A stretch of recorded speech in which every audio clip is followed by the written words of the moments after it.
Assalamualaikum warahmatullahi wabarakatuh. Salam kompeten untuk kita semua. Rekan-rekan asesor kompetensi yang profesional, dalam video pembelajaran singkat ini kita akan membahas salah satu tahapan penting dalam proses asesmen, yaitu bagaimana membuka proses asesmen dengan profesional. Mengapa pembukaan asesmen menjadi penting? Karena pembukaan adalah tahap awal yang menentukan suasana keseluruhan proses asesmen. Jika pembukaan dilakukan dengan baik, asesi akan merasa lebih nyaman, memahami tujuan asesmen, mengetahui tahapan yang akan dilalui, dan memiliki kesempatan untuk menunjukkan kompetensinya secara optimal. Sebaliknya, jika pembukaan dilakukan secara terburu-buru, tidak jelas, atau terkesan menekan, maka asesi bisa menjadi gugup, bingung, bahkan tidak memahami apa yang harus dilakukan. Akibatnya, proses asesmen dapat menjadi kurang efektif dan bukti kompetensi yang dikumpulkan menjadi tidak optimal. Oleh karena itu, asesor tidak hanya dituntut mampu menilai, tetapi juga mampu membangun suasana asesmen yang tertib, nyaman, objektif, dan profesional. Langkah pertama dalam membuka asesmen adalah memberikan sapaan yang ramah dan sopan. Asesor dapat memulai dengan menyapa asesi, memperkenalkan suasana kegiatan, dan mengucapkan terima kasih atas kehadiran asesi.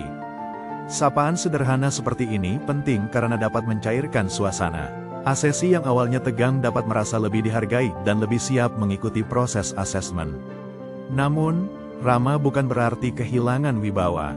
Asesor tetap harus menunjukkan sikap profesional, menjaga etika, menggunakan bahasa yang sopan, dan menghindari candaan yang berlebihan. Langkah kedua adalah memperkenalkan diri dan menjelaskan peran asesor. Asesor perlu menyampaikan siapa dirinya, apa perannya dalam kegiatan asesmen, dan bagaimana posisinya dalam proses pengumpulan bukti kompetensi. Penting bagi asesor untuk menegaskan bahwa asesor bukan sedang mencari-cari kesalahan asesi. Asesor bukan penguji yang bertujuan menjatuhkan peserta. Asesor adalah pihak yang bertugas memastikan apakah bukti kompetensi yang ditunjukkan sudah memenuhi standar.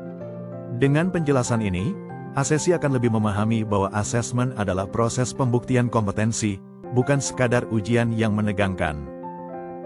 Langkah ketiga adalah menjelaskan tujuan asesmen. Asesi perlu memahami mengapa asesmen dilakukan. Tujuan asesmen bukan untuk mencari siapa yang paling pintar, bukan untuk memberikan ranking, dan bukan untuk membandingkan satu asesi dengan asesi lainnya. Tujuan asesmen adalah memastikan apakah seseorang telah memenuhi standar kompetensi yang dipersyaratkan. Penjelasan ini penting agar asesi memahami bahwa dirinya tidak sedang dibandingkan dengan peserta lain. Ia hanya dibandingkan dengan standar kompetensi. Langkah keempat adalah menjelaskan skema, unit kompetensi, dan ruang lingkup asesmen. Sebelum proses asesmen dimulai, asesor perlu menjelaskan secara singkat skema sertifikasi yang diikuti oleh asesi, unit kompetensi yang akan diases, serta ruang lingkup kemampuan yang akan dinilai.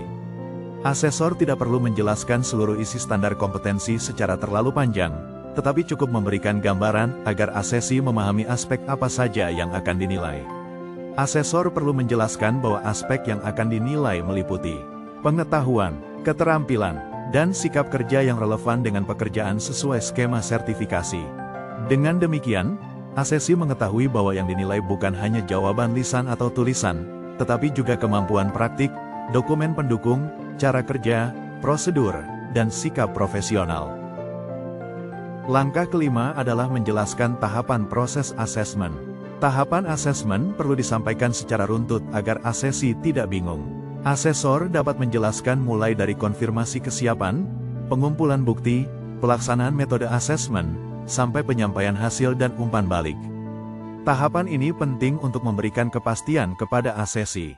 Ketika asesi mengetahui alur kegiatan, mereka akan lebih siap secara mental dan teknis. Langkah keenam adalah menjelaskan metode asesmen yang akan digunakan. Metode asesmen dapat berbeda-beda tergantung skema dan perangkat asesmen. Asesor perlu menyampaikan apakah asesmen akan dilakukan melalui observasi praktik, tanya jawab lisan, pertanyaan tertulis, wawancara, verifikasi portofolio, review produk, atau kombinasi beberapa metode. Asesor juga perlu menekankan bahwa setiap metode digunakan untuk menggali bukti kompetensi, bukan untuk mempersulit asesi. Langkah ketujuh adalah menjelaskan prinsip asesmen. Ini adalah bagian yang sangat penting. Asesor perlu menyampaikan bahwa asesmen dilakukan berdasarkan prinsip-prinsip asesmen, yaitu valid, reliable, fleksibel, dan fair atau adil. Selain itu, bukti yang dikumpulkan harus valid, asli, terkini, dan memadai. Bagian ini membantu membangun kepercayaan asesi terhadap proses asesmen. Asesi akan merasa bahwa dirinya diperlakukan secara adil dan memiliki kesempatan yang sama untuk menunjukkan kompetensinya. Langkah ke-8 adalah menjelaskan hak dan kewajiban asesi. Asesi memiliki hak untuk mendapatkan penjelasan, bertanya apabila ada instruksi yang belum jelas, memberikan klarifikasi terhadap bukti yang disampaikan, dan menyampaikan keberatan atau banding sesuai prosedur yang berlaku. Selain hak, asesi juga memiliki kewajiban, antara lain mengikuti proses asesmen dengan tertib, memberikan informasi yang benar, menunjukkan bukti yang asli, dan mengikuti instruksi yang diberikan asesor. Penjelasan hak dan kewajiban ini penting untuk menjaga proses asesmen agar berjalan transparan dan tertib. Langkah ke-9 adalah menjelaskan aspek kerahasiaan dan etika asesmen. Asesor perlu meyakinkan asesi bahwa data pribadi, dokumen, hasil asesmen, dan informasi lain yang diberikan akan dijaga kerahasiaannya sesuai ketentuan. Asesor juga perlu menunjukkan sikap etis, tidak diskriminatif, tidak merendahkan, dan tidak memihak. Langkah ke-10 adalah melakukan konfirmasi kesiapan asesi. Sebelum asesmen dimulai, asesor wajib memastikan bahwa asesi sudah memahami proses asesmen dan siap mengikuti kegiatan. Jika ada asesi yang belum memahami, asesor perlu memberikan penjelasan tambahan. Jangan langsung memulai asesmen jika asesi masih bingung terhadap proses yang akan dilakukan. Konfirmasi kesiapan ini sangat penting karena menjadi bukti bahwa asesi mengikuti asesmen secara sadar, memahami prosesnya, dan siap untuk dinilai. Langkah ke-11 adalah menutup pembukaan dengan instruksi yang jelas. Setelah semua penjelasan diberikan dan asesi menyatakan siap, asesor dapat menutup sesi pembukaan dan mulai masuk ke tahapan asesmen. Rekan-rekan asesor kompetensi, dari pembahasan ini, dapat kita simpulkan bahwa membuka proses asesmen bukan hanya formalitas. Pembukaan asesmen adalah bagian penting dari profesionalisme asesor. Pembukaan yang baik membantu menciptakan suasana yang nyaman, menjelaskan arah asesmen, membangun kepercayaan, mengurangi ketegangan asesi, dan memastikan seluruh proses berjalan sesuai prinsip asesmen. Ingatlah bahwa asesor profesional tidak hanya terlihat dari kemampuannya mengambil keputusan, tetapi juga dari caranya membangun proses asesmen yang adil, jelas, tertib, dan manusiawi. Sebagai penutup, mari kita pegang satu prinsip penting.